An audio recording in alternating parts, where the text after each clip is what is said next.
안녕하세요. 루디아셀 차윤숙 집사입니다. 저는 8월 한 달은 식당에서 식사봉사로 꼭 박혀 있다가 9월에는 샤론 찬양의 교구 찬양의 간증까지 3주 연속 이 자리에 서게 되는데 너무나 떨립니다. 저는 이 시간 비정규직이었던 저를 정규직으로 어떻게 인도하셨으며 또한 지금까지 직장 생활에서 어떻게 인도하시고 계시는지를 나누고자 합니다. 2년 전 저는 은행동에 있는 한 중학교에서 대체직으로 교직원들의 급여 업무를 하는 행정직에 있었습니다. 2017년 7월 월상 예배 때였습니다. 안수 기도를 해주시던 목사님의 입술을 통해 정규직이 될지어다 라는 말씀으로 저에게 안수 기도를 해주시는 거였습니다. 한 번도 목사님께 제 개인적인 일을 말씀드렸던 적도 정규직에 대한 소망을 나눴던 적도 없었을 뿐더러 오히려 교육청에선 인건비 삭감이란 명목 아래 4년째 정규직을 뽑지 않고 있던 상황인지라 안 될 것이란 믿음 때문에 기도조차 하지 않고 있는 상황이었습니다. 그런데 그날 그렇게 기도를 해주시는 목사님의 말씀을 듣고 저는 8년여간의 내 서러움을 나 혼자만 삭히고 감당했던 게 아니었구나. 하나님이 다 알고 계셨구나라는 그 자체만으로 너무 감사해서 목을 놓아 울었었습니다. 그러나 신기하게도 그 주로부터 비정규직들이 정규직이 될 거라는 얘기들이 여기저기 들리기 시작하였으며 직원들과 직종들 사이에선 자신들의 위치 상승들을 위해 파업들까지 속출하기 시작되었습니다. 저는 그때 월삭 때 주셨던 그 말씀만 가슴에 품고 묵상을 하면서 지내던 중 7월 마지막 주 금요일 날 퇴근을 하며 시흥교육청에서 교육공모직 신규 채용이 있으니 월요일 날 면접을 보러 나오라는 한 통의 전화를 받습니다.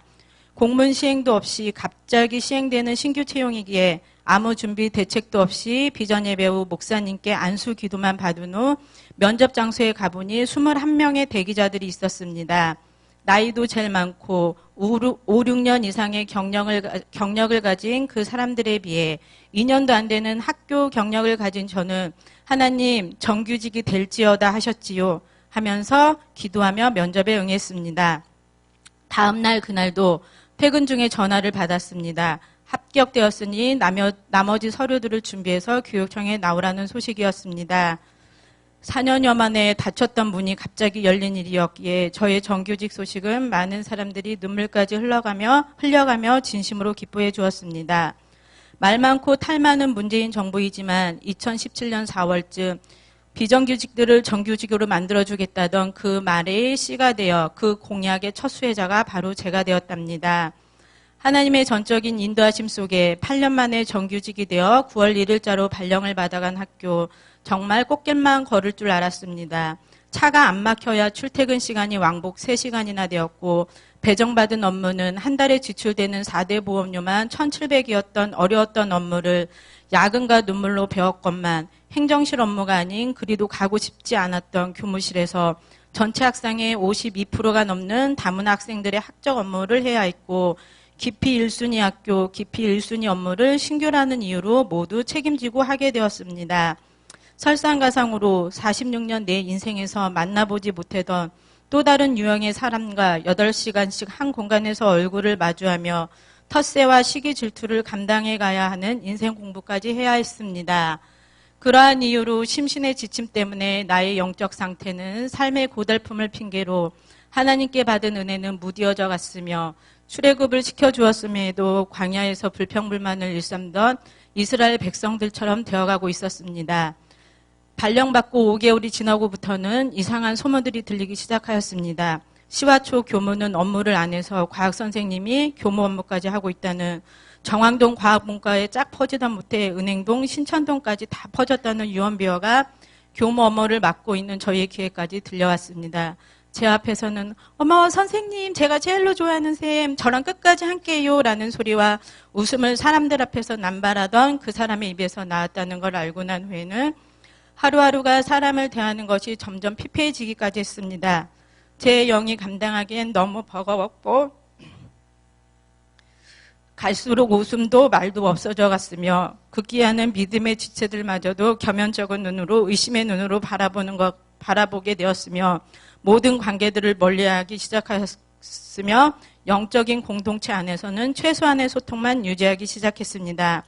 아, 이러던 정신병자가 되겠구나 싶어 세상의 방법으로 해결하고자 다른 학교로 옮겨달라는 고충을 내고 교육청 인사 담당자까지 찾아다녔지만 하나님은 계속 저를 그 상황에 두셨고 전 하나님을 놓아버리지 않으려고 안간힘을 쓰면서 그냥 주어진 하루하루를 묵묵히 살아냈던 것 같습니다. 그렇게 1년이 지나가던 어느 날부터 한 번 본 적도 없는 타학교 교무 담당자들과 교육청 다문화 학적 공무원들에게 전화가 오기 시작했습니다. 다문화 학적 업무 처리하는데 어려움이 있어 교육청에 전화를 하면 시와초 차윤숙 선생님이 잘 아시니까 그분한테 문의드리라는 안내를 받고 전화를 했다는, 또는 교육청에서 다문화 학적 매뉴얼을 만들었는데 이렇게 처리하는지가 맞는지 확인 좀 해달라는 연락들을 받으며 어느덧 나의 위치가 그들을 지도해주고 가르쳐주는 사람으로 되어가고 있었습니다. 내가 자기 일에 능숙한 사람을 보았느냐? 이러한 사람은 왕 앞에 설 것이요 천한자 앞에 서지 아니하리라. 아멘. 그렇게 전 교무 업무 1년이라는 짧은 경력을 가지고 10년이 넘는 사람들이 있는데도 저도 모르는 사이에 다문화 학적 업무에 베테랑이 되어 있었습니다. 또한 이중적인 모습의 끝판을 보여주며 세상엔 기본 양심이 없는 사람도 있구나를 알게 해준 그분은 갑자기 2019년 9월 1일자로 다른 학교로 발령을 받게 되었으며 2년 동안 잊어버릴만 하면 나를 억울함과 황당함으로 내몰았던 그 소문, 내 업무 분장표를 보여줘도 그럴 리가 없다고 반신반의하던 그 소문은 과학 선생님이 새로 오시고는 일주일도 안 되어 학교 안팎에서 사라지고 어떻게 참고 견뎠냐는 소리까지 듣게 되는 역전으로 되었습니다. 선한 일을 행하다 낙심치 말라. 때가 되면 이루리라. 아멘.